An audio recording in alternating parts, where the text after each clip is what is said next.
이제 보도록 하죠. 파산 절차의 개요. 파산 절차는 일단 파산 선고 절차와 파산이 선고되죠. 파산이 이제 신청을 하면 법원이 파산시킬 만한 원인이 있는지 헤아려서 파산을 선고한다라고 그랬죠. 파산 원인은 지급불능이라고 그랬죠. 개인의 경우는. 법인의 경우는 채무 초과도 주식회사 같은 경우는 파산 원인이 되는데 개인 채무자의 경우는 지급불능. 채무 초과랑은 조금 그냥 거의 우리가 그냥 이꼴로 봐도 되지만 실제 개념은 틀려요. 지급불능은 단순히 지금 부채가 많다고 그래서 이게 지급불능은 아니고 그 부채가 많은 상태에서 이게 어느 정도 일정 기간 그 사람의 신용이나 어떤 지식이나 학식이나 어떤 생활 환경이나 노동력이나 이런 것에 비춰서 당장은 마이너스지만 그게 이렇게 다시 추스려질 수 있는 이런 상황을 좀 더 전체적으로 조감을 해보는 거예요. 그랬을 때 안 되겠다 싶으면 지급불능이지 단순히 부채만 많다고 해서 지급불능, 그 채무 초과에 불과한 그것을 곧바로 지급불능이라고 이꼴로 보지는 않아요. 대충 큰 느낌으로는 비슷하다고 생각해도 큰 차이는 없지만 정확하게 본다면 우리 법상으로는 구별하고 있고 개인 채무자의 경우는 채무 초과만으로는 안 되고 그게 지급불능이라는 개념이 파산 원인으로서 제시되고 있어요. 그래서 지급불능이라고 판단되면 파산이 선고되는 거예요. 그래서 파산이 선고되고 이제 파산 절차, 공평한 청산을 위한 파산 절차가 진행돼요. 누가 이제 등장해요? 선임돼서 파산 관제인이 선임돼서 청산 절차가 이제 진행돼요. 그러니까 우리가 민사소송법에서 파산한 사람의 이 절차에서 등장하는 파산 관제인이 결국 그 사람의 채무자의 재산을 파산 관제인이 이제 관리를 하잖아요. 만약 소송까지 하는 상황에 이르렀을 때 민사소송법에서 우리가 하나 나오는 게 파산 관제인은 실제 자기의 채권 채무 관계가 아니고 그 자기가 지금 맡고 있는 채무자의 관계에서 자기가 소송에 등장하는 거니까 제3자의 소송 담당 그런 개념을 민사소송법에서 썼잖아요, 우리가. 그러니까 누구 거를 자기가 지금 뭔가 지금 관리하면서 소송에서 당사자로 등장해요. 그 자기가 관리하는 채무자의 어떤 법률 관계에서 부득이 소송까지 있게 되면 그 채무자가 나오는 게 아니라 채무자는 자기 재산에 대한 관리 처분권을 박탈당했어요. 파산자이기 때문에. 자기 파산자라는 게 뭐예요? 자기 재산 자기가 이제 마음대로 못해요. 관리 처분을. 그렇다고 이게 우리가 행위 능력이 없어졌다 이런 개념은 또 아니에요. 우리가 행위 능력 이런 거 배웠지만 파산됐다고 해서 파산자로 해서 행위 능력이 없는 건 아닌데 그 자기 재산에 대한 관리 처분권이 누구한테 넘어가 버렸어요? 파산 관제인한테 넘어가 버렸어요. 그래서 파산 관제인이 그 재산에 대해서 이렇게 막 해요. 그러니까 소송까지 해야 된다면 누가 당사자냐? 그 자기 재산에 대해서 지금 박탈당하고 파산 관제인이 등장해서 당사자가 되는 거예요.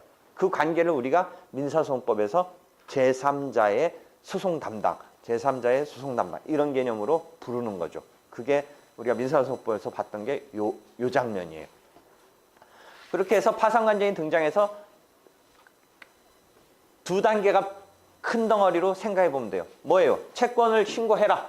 채권자 니네 등장해라. 니네 얼마씩 받을 거 있느냐 라고 채권을 신고받아서 채권을 확정을 해야겠죠. 또 한 큰 덩어리는 무슨 일이 벌어져야겠어요? 파산재단이라고 해서 그 채무자의 재산을 다 추스려 보겠죠. 그래서 파산재단을 형성을 하게 돼요. 여기서 여러분이 이제 배웠던 개념이 하나, 파산재단을 형성하는데 이 파산자가 재산 막 빼돌린 거면 되찾아와서 이 파산재단에 편입시켜야겠죠. 빼돌렸던 거라는 요 재산이 편입돼서 공평한 청산에 쓰여야 되겠죠.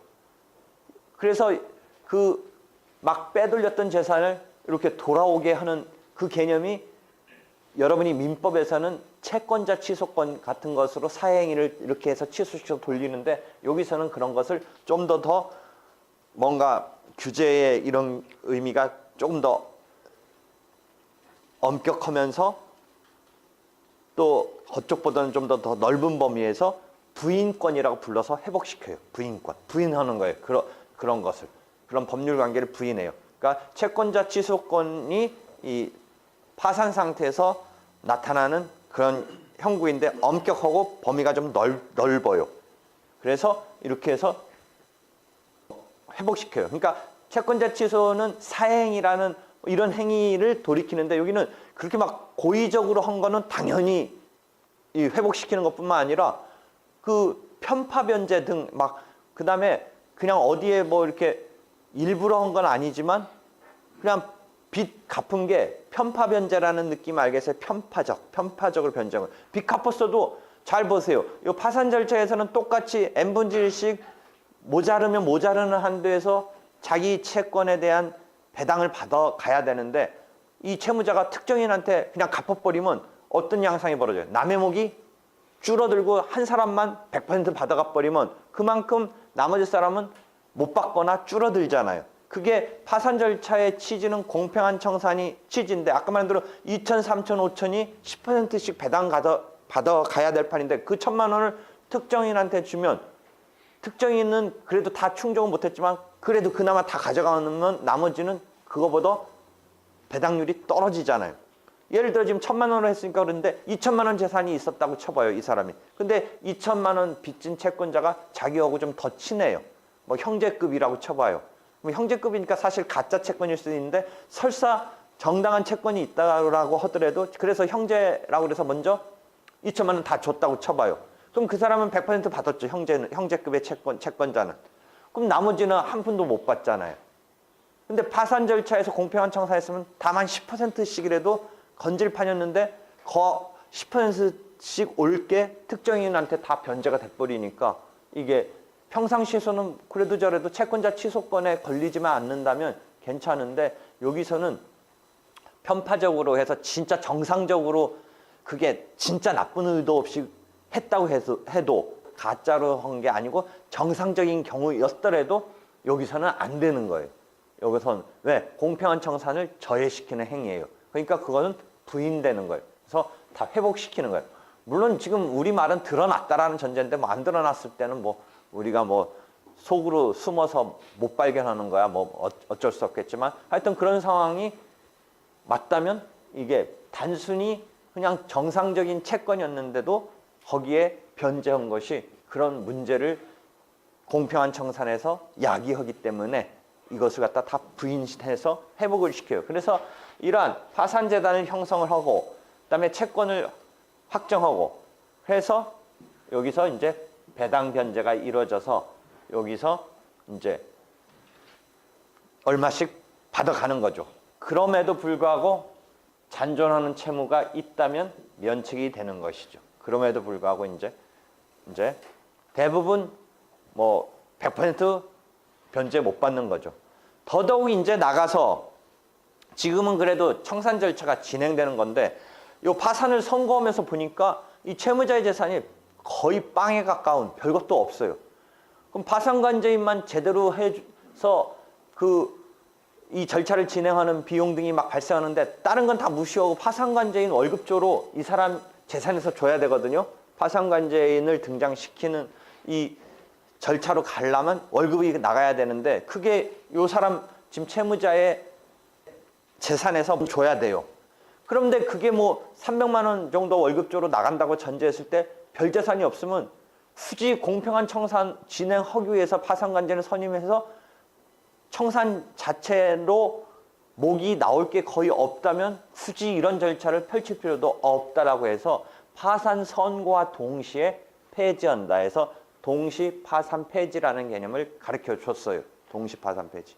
근데 요새 최근에는 처음에는 그렇게 대부분 했는데 요새는 보니까 이 채무자가 아무리 개인이고 이렇게 별거 없는 것 같아도 조금은 여러 가지 요 앞뒤 상황을 볼 때 자기 입장에서는 조금이라도 뭐 재산 없다고 해서 뭐 하는 경우 또는 뭐 파산을 신청했지만 그래서 이 공평한 청산적인 절차에 어떤 파산재단을 형성하는 요 입장에서 조금 더 한번 살펴봐야 될 필요성이 있기 때문에 최근에는 이런 개인 채무자의 경우라도 동시에 파산 폐지를 하지 않고 일단 파산관제인을 선임을 해요. 그러면 이 파산관제인 아까 말한 대로 300만 원씩 더세 달 뭐 이런 일을 함에 있어서 월급 어떻게 하냐. 지금 그럴 정도 돈이 있으면 채권자한테 조금이라도 더 변제를 해야지 등등 때문에 이제 거기서 여러 가지 이제 있을 수 있는데 최근에 그래서 변호사들한테 이런 소액 규모의 어떤 파산 상황의 개인 채무자 사건에 있어서 조금 다량으로 맡아달라. 그렇지만 그렇게 막 심각한 막 이렇게 재산 이런 걸 파헤칠 정도는 아니지만 그래도 조금은 한번 좀 파헤쳐 봐달라라고 하면서 한 파산관제인한테 한 번에 막 한 20건씩 해달라고 맡아달라고 하면서 한 건당 한 2, 30만 원씩으로 이렇게 계산해서 이렇게 해서 한 20건씩, 10건씩, 20건씩 이렇게 해가지고 해달라고 해서 소규모 소액 사건에 파산관제인이 선임되는 경우가 요새는 많이 나타나고 있어요. 그렇게 되면 파산관제인이 이제 한 번쯤 이렇게 봐줘요. 그러고 나서 별거 없다 재산. 뭐 이거 더 뭐 이제 그렇게 해서 폐지가 되는 것은 아까 말한 파산 선고와 동시에 폐지되는 경우에 동시파산 폐지라는 용어에 대칭돼서 이시 폐지라고 그래요. 이시니까 다를 이자, 그러니까 선고와는 한 템포 다른 시점 흘러가서 폐지한다라고 그래서 동시파산 폐지에 대해서 이시 폐지라고 그래요. 이시. 그러니까 동시에 대칭되는 이시. 그래서 파산관제인이 살펴본 바 뭐 별거 이렇게 문제될 거 없는 상태에서 그냥 별 재산이 없습니다라고 즉 폐지하는 것은 이 소송 절차 진행에 파산 절차 진행의 비용조차 치르지 못할 정도의 재산 상황이라면 굳이 청산 절차를 밟지 않겠다. 그러니까 그 절차를 진행함에 있어서의 비용을 치르지 못할 정도의 재산이라면 폐지를 하는 건데 처음부터 그렇게 확실히 판단됐을 때는 선고와 동시에 폐지하고 조금 살펴봤는데 결국 별거 없는 상황이다라고 파산관제인이 이런 식으로 파악한 결과 이제 법원이 그것에 따라서 폐지를 하는 경우를 이시 폐지라고 그래요. 이시. 그래서 그런 경우가 요새는 이제 소규모의 이런 개인 채무자의 파산에 있어서 파산관제인이 일단은 선고와 동시에 폐지하지 않고 선고만 하는 거죠. 파산 선고만 하고 파산관제인을 선임하고 파산관제인 조금 살펴본 다음에 폐지시켜도 되겠다라는 요 판단이 법원에 이제 보고가 되면서 법원이 그것에 따라서 이제 파산을 폐지하는 경우가 요새의 개인 채무자에 있어서 그런 식으로 지금 처리되고 있는 상황이에요. 어찌됐건 동시파산 폐지든 이시파산 폐지든 폐지가 되면 배당은 거의 빵이죠. 폐지가 됐었으니까 청산 절차가 없으니까 배당은 이란 과정은 없는 거죠. 배당은 빵이잖아요. 또 공평한 청산 절차 같은 게 지금 굳이 열 필요도 없는 재산 상태니까 뭐 따져봤더니 무슨 값도 안 나가는 테레비아 같은 거 한 대밖에 없는 뭐 이런 상태에서 그냥 폐지시켜버리니까 이 배당은 빵 받는데 그러면 이제 그 다음 단계에 면책의 불허가 사유가 있는지. 그럼 면책 불허가 사유는 뭐예요? 저번 때 얘기했듯이 자기가 채무가 지금 막 이렇게 부채가 막 겹겹이 있는데도 뭔가 갚을 수 있는 듯이 막 속여가면서 사수를 쓰면서 계속 더 돈을 끌어댄 이런 거는 면책 못 해준다는 거죠. 또는 이 부채를 지게 된 게 뭐 도박 같은 것을 하다가 졌다든지 뭐 이런 거 안 된다는 거죠. 그다음에 뭔가 개념 없이 막 과다한 낭비 막 돈도 월급도 없는 뭐 이런 상황에서 뭐 그렇게 과다한 낭비를 한 걸 어떻게 포착하냐면 신용카드 사용 내역 같은 거 막 내라고 했더니 신용카드 사용 내역이 뭐 외국 여행도 다니고 돈도 한 푼도 없는 작자가 막 호텔 가서 7만 원짜리 식사를 하고 막 이러고 있는 거예요. 그래가지고 그럼 너가 지금 빚을 지게 된 게 이렇게 개념 없이 쓰고 다니면서 진 거니까 이건 면책해 줄 수 없다. 너는 지금 안 된다. 뭐 이런 거에 걸려버리면 면책이 허가됨에 있어서 안 해준다라는 거죠. 불허가 사유가 있기 때문에. 그렇지만 그런 거에 안 걸리면 면책을 허가해준다. 그게 아까 말한 권리 면책이 되는 거죠. 뭐 이런 경우도 있어요. 과다한 낭비 같은 건 조금 판단이 애매하잖아요. 뭐 예컨대 사안 보면 약간 이제 소규모 공장 같은 걸 운영해서 뭐 거기 호주, 뭐 뉴질랜드 이런 데 어학연수도 애들 보내고 하는데 갑자기 쫄딱 망한 거예요. 그런데 이 사람의 바로 직전까지 생활은 조금 호화스러웠던 거죠. 막 유학도 보내고. 그러니까 그거 낭비냐?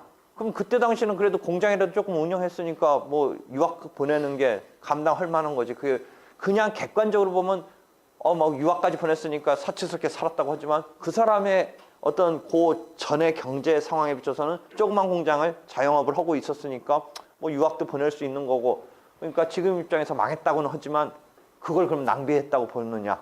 뭐 그런 게 뭐 유학 비용 1,000만 원씩 막 보내고 이런 게 포착은 되지만 그때 당시로는 1,000만 원 보내는 게 크게 그 사람의 생활 수준에서는 뭐 낭비라고 볼 수는 없다. 뭐 이런 거죠. 일반론으로 1,000만 원씩 썼으면 낭비겠지만 그 사람의 입장에서는. 그러니까 그런 거는 좀 논란이 있죠. 하여튼 과다한 낭비 이런 거는 면책 불허가 안 된다. 이런 거예요. 그렇게 해서 그게 체크돼서 면책이 허가되는 건데, 경우에 따라서는 그런 면책 불허가 사유가 있어도 재량적으로 면책해 줄 수도 있다. 그건 권리 면책에 대한 재량 면책의 개념이 가능하다. 그런 경우. 10년 전 그 초창기에는 그 재량 면책도 상당히 있었는데 최근에는 그렇게 많지는 않지만 있게 된다라는 것이죠. 그래서 이 면책 시스템 이해됐죠? 이게 지금 파산 절차와 면책 절차가 이원화되어 있다 등등. 그래서 쭉 설명하는 거예요. 파산 원인은 여기 보면 파산 원인은 지급불능을 파산 원인으로 하고 있다. 아까 말한 지급불능. 그다음에 파산 신청을 하는 것이죠. 그렇게 해서 지급불능 등의 원인이 있다라면 파산이 선고되는 거죠. 파산이 선고되는 거죠. 그다음에 최근에는 아까 말했듯이 파산 선고와 동시에 폐지를 시키지는 않고 파산관제인을 선임하는데 채무액이 개인의 경우는 뭐 5억 같은 것을 넘지 않는 그런 경우에 상황이 일반적이니까 자기가 지금 파산 신청하면서 빚이 얼마 있다라고 이제 한 것에 대해서 이제 그다음에 재산은 지금 거의 지급불능 상태의 그런 상황이라고 하면서 파산을 지금 신청을 했는데 파산관제인이 이제 선임돼서 최근에 어떤 개인 파산의 경우라도 이 채권이 진짜 얼마인지, 그다음에 이 사람의 재산 상태가 지금 지급불능이지만 어느 정도 지금 뭐 빼돌린 거 있는지 없는지 등등을 하는 이런 상황으로 파산관제인이 선임되긴 하지만 실제 채무액은 그리 뭐 5억 정도 넘지 않는 경우이기 때문에 간이 파산이 많이 이런 절차로 가요. 그러니까 과거는 파산 선고와 동시에 파산이 폐지된 게 일반적인 대부분의 사건이었는데 지금은 동시에 폐지는 아니고 파산관제인이 선임은 되되 간이 파산 절차로 가고 결과적으로는 또 파산이 결국은 폐지되는 절차가 실제 열리지 아니한 채 파산이 폐지가 되는 이런 이시파산 폐지인데 그 파산 절차는 막 정식의 이런 절차가 아니고 간이 파산 절차로 가라라고 하면서 파산관제인이 선임된다. 과거에는 파산관제인이 선임도 안 되고 그럼 파산 절차라는 건 더 개념을 우리가 생각할 필요가 없은 채 파산이 폐지되는데 지금은 곧바로 폐지되는 건 아니고 파산관제인이 선임되고 절차는 조금 약식화된 축약된 간이 파산으로 가게 된다. 왜? 5억 원 채무액이 넘지 않는 상황에서의 그런 이야기가 여기 써 있네요. 5억 원 미만이라고 한다면 그게 간이 파산으로 가느냐 아니냐의 기준이 되네요. 개인의 경우는 뭐 채무액이 5억 원 안 넘을 확률이 대부분이겠죠. 근데 나중에 있다 보다 보면 실제 면책액 중에 여러분이 뭐 한 3천만 원 뭐 이하 되는 경우는 또 그렇게 파산까지 가면서 이런 절차로 할 필요도 없다라고, 젊은 애가 2, 3천만 원 빚졌다고 막 파산하고 나 면책해달라고 그러면 잘 안 해주는 경향이 있어. 2, 3천만 원은 네가 언제든지 이러면 갚지 않겠냐. 근데 한 뭐 8천만 원, 뭐 1억 원, 뭐 2억 원 이런 정도가 이제 개인의 경우에 면책의 대부분의 그런 양상을 보이겠죠. 근데 그 면책되는 액이 상상외로 여러분이 100억대 정도라는 거 한번 생각해보세요.